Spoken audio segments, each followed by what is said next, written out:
Good evening, Professor Marmerstein and class. My name is Jeff Whittum. This is my Idea Lab discussion for week 6, Idea Lab 6, and the question I chose to go with is one because number one is called "It's Renewed," and I chose this because I had an interaction with, I believe it was Eric Villa, on his post, and it had to do with hydroelectric production of power. The production of power is a topic that interests me, partly because I work in the nuclear industry, and so I have made my living in that field since I was 21 years old, and so I mentioned some things about that field, about the industry, in a comment to Eric's post, and I just thought it'd be interesting maybe to learn a little bit more about the field that I make my living in. And so I went with nuclear power, so you can see a silhouette of a nuclear power plant there in the background, and of course the atomic symbol there. If you've never seen that, the electron cloud is kind of a symbol for nuclear industry. So it's renewed, and I chose nuclear power to talk about. All right, for basic power plant operation, and I learned a little bit even about this. I've worked in this industry, like I said, almost 20 years, and I work in security. I'm a firearms instructor, and I teach new hire classes and continuing training classes for those that have been officers for a while. But that's what I do, and so I don't get too much into the technical aspects of things. But the basic operation of any power plant, whether it's nuclear or coal or oil or whatever it might be, natural gas, in general, to produce power, you need a way to power a turbine that spins at great speeds and produces energy as a result. In most cases, steam is what drives the turbine. But it takes fuel to create the steam or the heat that turns water into steam in the first place. So in most instances, what you have is fuel that will be burned, heating up the water, and then turns into the steam that spins the turbine. The end result is electricity. So you can see that GIF or GIF, however you pronounce it. You can see the burning coal or whatever, again, whatever the fuel is, heating that water up to produce steam, which is then going to process into the turbine, spin that turbine, and there's a lot of other science that goes into that, the magnet, the coil, and the production of actual electricity, which will then go through transformer yards and into power lines that eventually come to your house. So all the things that we take for granted, turn a light switch on and the light comes on, or the hours we spend making videos for classes or streaming content from the web, all of that stuff is powered by electricity, and that's in large part how it happens no matter what the fuel source is. Now with nuclear power, a little play on words here, it's fissionary. The thing behind nuclear power is a thing called nuclear fission. So it's kind of a relatively modern concept, though it's getting outdated and there's a lot of technology kind of trying to advance this industry. But unlike those power plants that burn the fuel source to create the steam that powers the turbine, nuclear power utilizes a process called nuclear fission, whereby atoms are split, resulting in heat as the byproduct. This heat in turn heats the water and generates a steam, and from there the process is pretty similar to the method that we saw in the previous slide.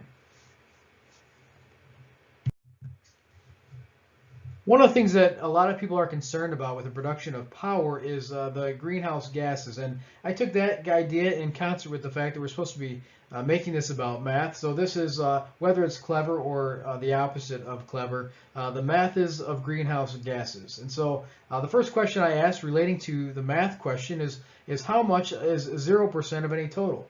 So how much is 0% of total greenhouse gases that are produced by nuclear power reactors? And the answer is, of course, 0.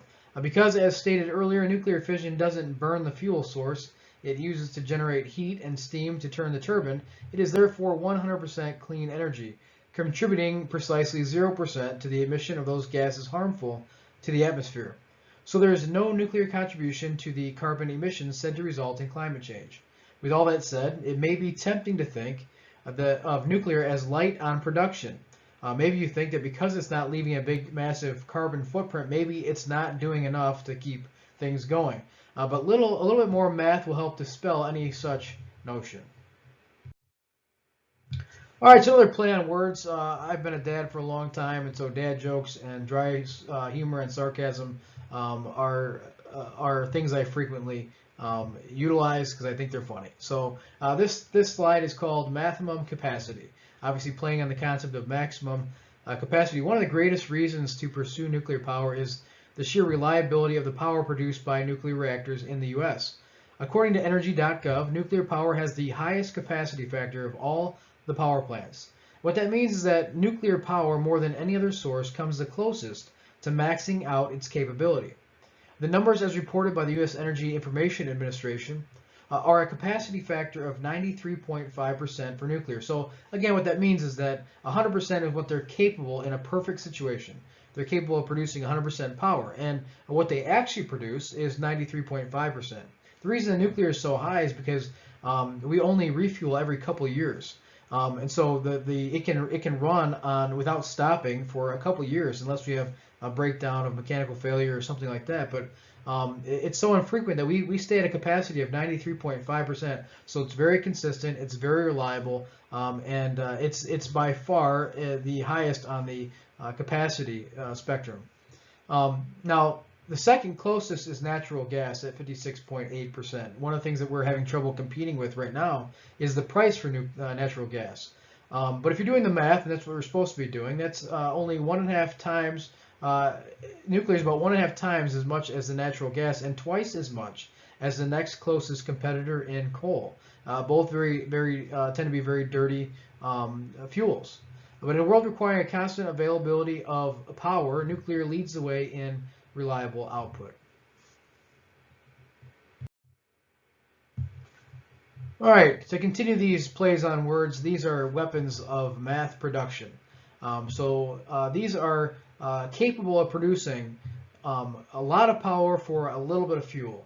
The math isn't limited to the reliability of the energy produced, nor is it limited to the clean nature of the nuclear energy as compared to the alternatives.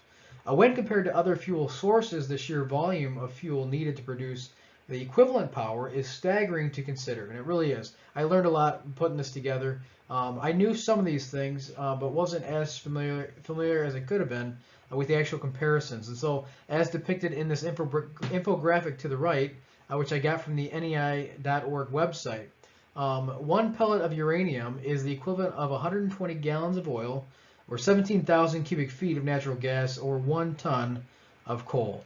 For those that want to question the greenness of nuclear energy, that's what you have to do to replace one single pellet of uranium if you want to replace that with something more familiar, with coal, with gas, or with oil. And so really it doesn't even compare. The sheer production of these nuclear reactors is really something to behold. And the next portion of the math that I wanted to cover was you can go ahead and compare those numbers, and I think they speak for themselves.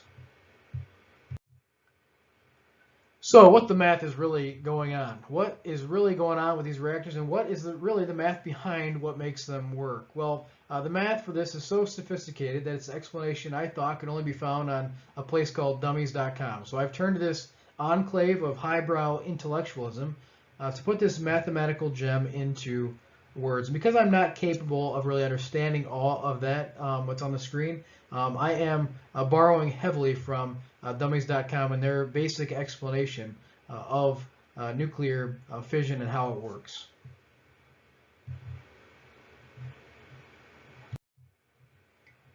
All right, so apparently this nuclear talk goes all the way back to a time prior to the 1930s.